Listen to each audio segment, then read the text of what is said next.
The Cursed Hospital. Chapter 1. Train into the Unknown. 1952. October. A gray sky stretched over Europe like a dirty sheet that had forgotten the scent of the sun. The train slowly exhaled steam, like an old dog dragging out its last days. Wooden benches, windows covered with a film against the cold, and an almost empty carriage. Anna sat by the window and looked at the blurred landscape passing by. Forests, burnt trees, abandoned stations, huts with collapsed roofs. Everything around looked dead. Even the air had a taste of dust and ash. In her hands was a letter of assignment, yellowed with the official seal of the Ministry of Health. St. Martha's Hospital, the Upper Walden District. Anna had heard only one thing about it. It should have been closed long ago. She was 22, an orphan, medical school. The war had left not only scars but also a void.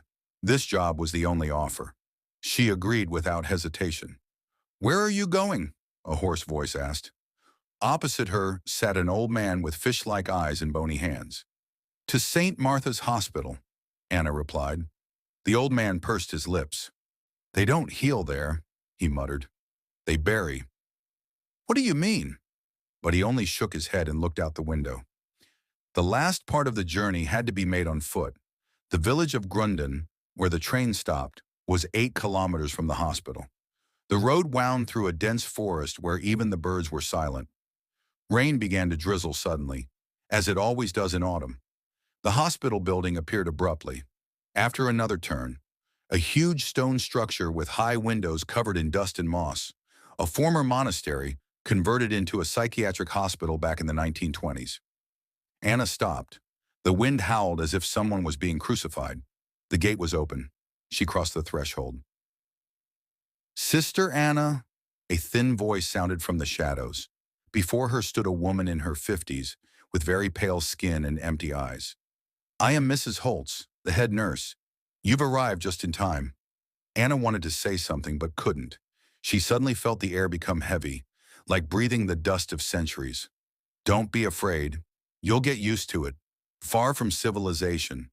The silence gets on your nerves," Holtz said and led her inside. The corridors were dark, stone with arches. Only old lamps under the ceiling flickered, as if they themselves were dying. "We don't have many patients, 20, mostly a quiet group. But there are a few special ones," she said without turning around.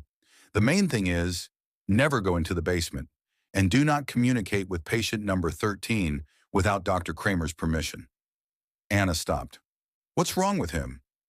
"He sees what should not be visible, and those who listen to him for too long don't listen to anything anymore." Anna's room was small, a bed, a nightstand, a mirror. The window overlooked the backyard, overgrown with weeds. But what really disturbed her was the sound, as if someone was scratching under the floor, slowly, methodically, as if someone had been walled up alive. She went to the mirror, ran her finger across the dusty surface, and instantly she saw a figure behind her, tall, black, faceless. She turned around. There was no one there, and at that moment a chuckle echoed outside the window, dry, whispering, inhuman. End of chapter 1.